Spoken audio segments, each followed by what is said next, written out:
What's good, everybody in the building, man? Today is your boy Tonyd2wild checking in once again, and today, guys, we're giving you guys the review of the upcoming Jordan 1 Satin Bred.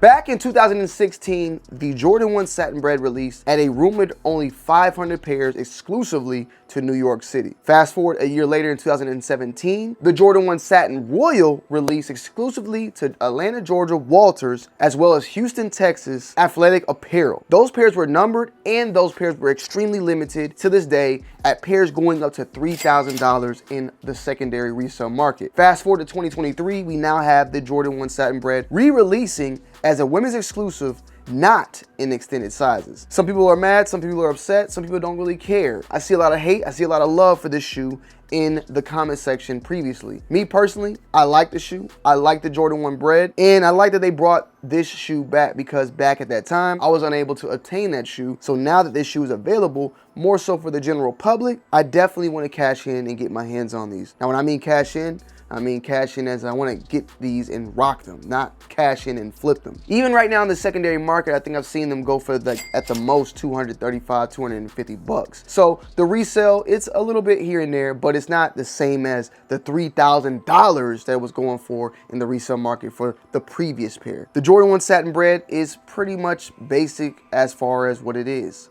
It's a satin bred toe. And we've seen the Bred get a lot of treatment these past couple of years now. Originally releasing back in 1985, it's seen tons of different variations, color codes, color treatments, material treatments, all the above. And what I mean by color treatments, you got the band pair with the X's on the back. You had the pair from 2013 that dropped. Then fast forward, it was a pair that dropped, I want to say, what, in 2015 or 16? That I own that pair downstairs somewhere. And then fast forward, we had the patent Jordan 1 Bred, which I got right here. Check it out. Still in dead stock, you feel me? And then we've had, Bred toes. We've had top threes. We had tons of different shoes that kind of play part in the Bred colorway. Like I said, Bred toe. Now we have the Satin Bred coming back out. That was also, like I said, a release that released out back then as well. Now, I like this shoe a lot. I like the materials, the shininess, the satin, and all that, right? My only thing is if I'm gonna actually rock this shoe or not, because I have a patent Jordan 1 Bred right here that's still dead stock from, I wanna say what,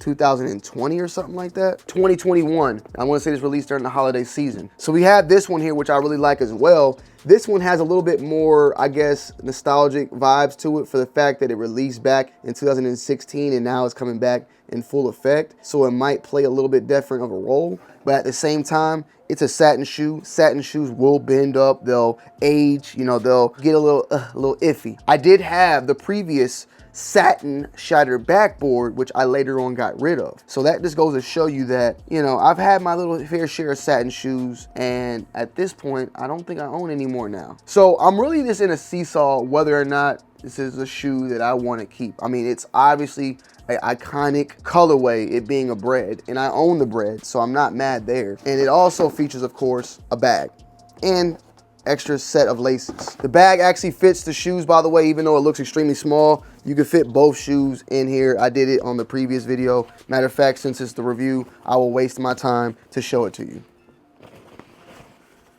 There you go. Don't really know the reason why you would need a bag like this for. I mean, I guess if you are wearing these and you got some slides in the car and it starts raining and you don't want to ruin these or something, you want to carry them in, I guess you got to carry a bag for your shoes, but it is what it is. It's a cool little add-on, I guess. These are retailing for $180 and they are releasing on October 18th. Be expecting these to fly off the shelves for the most part, and especially in the bigger sizes. If there are any sizes left over, it'll be the smaller sizes, but even then, I don't think that this is gonna be a shoe that's gonna be sitting around for that long. You got the embroidery of the Flight logo on the side. You got that embroidered kind of popped out swoosh also on the side panels on both ends. You got, of course, the red bottom.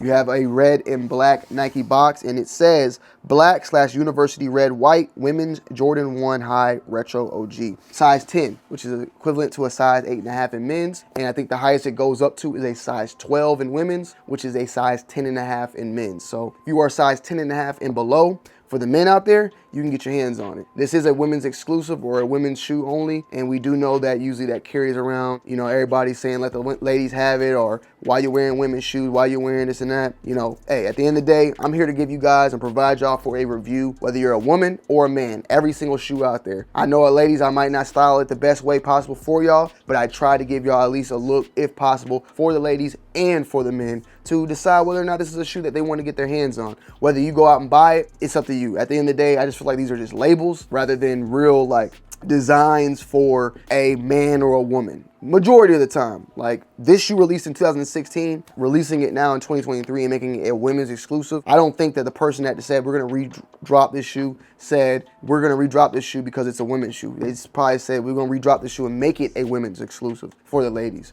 Like that's the parts that kind of just make me mad with labels, because at the end of the day, you're making it for the ladies, but the men are still gonna come in and get involved. So why not make a full size run so that everybody can enjoy it? Ladies and men, because it's making it for women only. Men are going to get involved, and more than likely men are going to take away from the women at the end of the day. That's a whole nother just topic of, you know, what should or should not be done. But I do know that SoulPlay is having a women's only event. Check out their Instagram and their Twitter, SoulPlay ATL, because they have an event going on. I believe that reservations are probably still open by the time you see this video, or maybe they're not. I don't know, but they are doing a women's only event to go and check out. So make sure you guys and girls are, well, ladies specifically for that, checking it out. But size, everything fits the same, even though women's exclusive, it fits just like a normal Jordan 1. You got the insole, which you can't really see.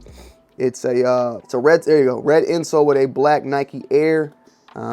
Typical bread, man. It's a satin bread. The satin material is really nice. It's picking up lovely on camera, by the way, too. So yeah, what you see is what I see. Nike Air on the tongue. It's picking up very, very nice. So yeah, Jordan 1 satin bread. Let me know you guys' thoughts and opinions down below, and I'm gonna end you guys and girls off on an on-foot review. And I love y'all. I'm out. Peace.